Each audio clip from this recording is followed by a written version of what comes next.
Hello world, you're in the Beat Sessions. I'm your host, Mitchell Weary. It is Friday, April 30th, and we have before us what I think is a very solid lineup of new releases this week. I want to kick the conversation off, though, with the brand new record from Manchester Orchestra entitled The Million Masks of God. This is the band's sixth studio record. It is their first since 2017's A Black Mile to the Surface. Certainly has a different feel from that last record as well. Black Mile to the Surface, lead singer Andy Hall was inspired by the birth of his daughter, so conceptually, that album deals a lot with welcoming life onto the planet. The Million Masks of God deals with the other end of the spectrum. We're dealing with death on this record. Not in a really dark way, though. I'm loving Andy Hall's lyrics on this album. I mean, amongst many other things. This is a very solid record. But it focuses on the uncertainty of the afterlife and how we, come together in times of mourning loved ones and form community. And it's a very powerful part of that bond and a very special thing. And certainly something that's very poignant in light of the last couple of years as well. And just a testament again to the strength of his songwriting. This album is going to stand the test of time and will be great decades down the road, but I think it's going to resonate with a lot of people right now. So I certainly dug it for that reason. If you're not familiar with these guys, they are not from Manchester. They are from Atlanta, but been around for about 17 years now, formed back in 2004. Certainly take a lot of inspiration from that city of Manchester, though very rich musical history with Joy Division / New Order coming out of there, the Buzzcocks, the Smiths, the Stone Roses. The Smiths, I could, leave Morrissey. Johnny Marr, though, is solid. Give me Johnny Marr any day. Absolutely love that guy.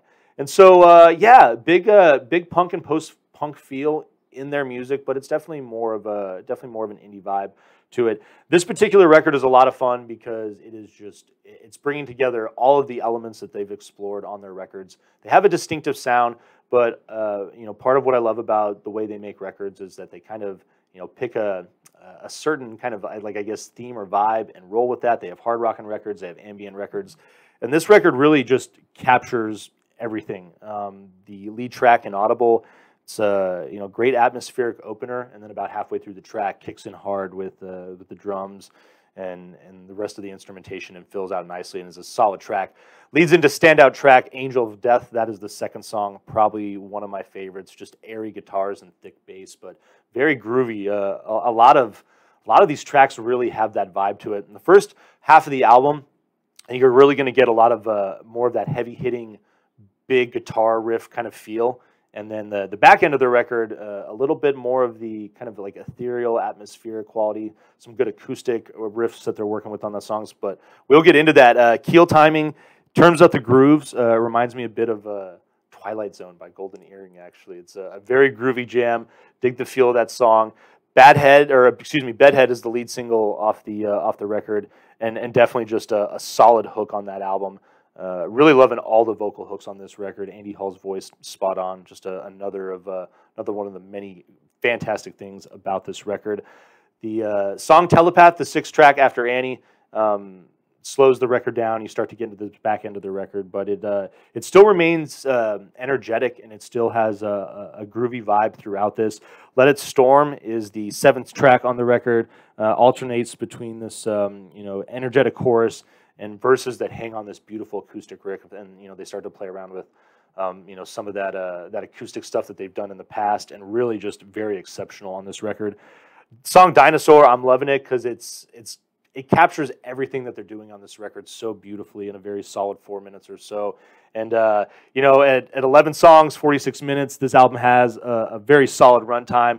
Obstacle, gentle acoustic, jaunty rhythm, and then the album closes with a track called The Internet. And love just the play between the bass and this guitar tone. James Wilsey, the guitar player for Chris Isaak, you know what I'm talking about. That tone from Wicked Game, amongst others. They're certainly playing around with that on that album closer, The Internet. And then it moves into this just big finale. And my only regret is that they don't play around with that big ending a little more. It stops, and then the song mellows out into a finish, and it's really well done. Again, I wish when they go big on that song, they would have just gone a little longer because it is so good. But this record is phenomenal. The production is great. The instrumentation sounds phenomenal. And I'm really digging Andy Prince's bass work. It is one of the highlights for me. I mean, again, I'm biased because I am a bass player, but loving his work on this record, and I think that he's been with the band for the last 8 years and has certainly been a welcome presence in their songwriting. Giving this a big-time vinyl, please. You can find it on this groovy colored vinyl package. This is one of like 3 that I've seen so far. So they definitely, those indie rockers, they do a lot of cool stuff. I know that they have a YouTube channel that they release. They've released a lot of videos on that channel throughout the course of their career, exploring the songwriting process, the touring process. They're one of those bands that they do a good job of kind of, giving you that cool access, a little bit of insight into what their lives are like, what the songwriting process is like, touring process is like. They're a really fun band for that reason. I definitely dig these guys a lot. So please enjoy listening to this record. I hope you find this review helpful as well. Subscribe, like this video, check out the live show on Sunday nights, do all the things for me. Enjoy your weekend, people. We'll see you next time on the Beat Session.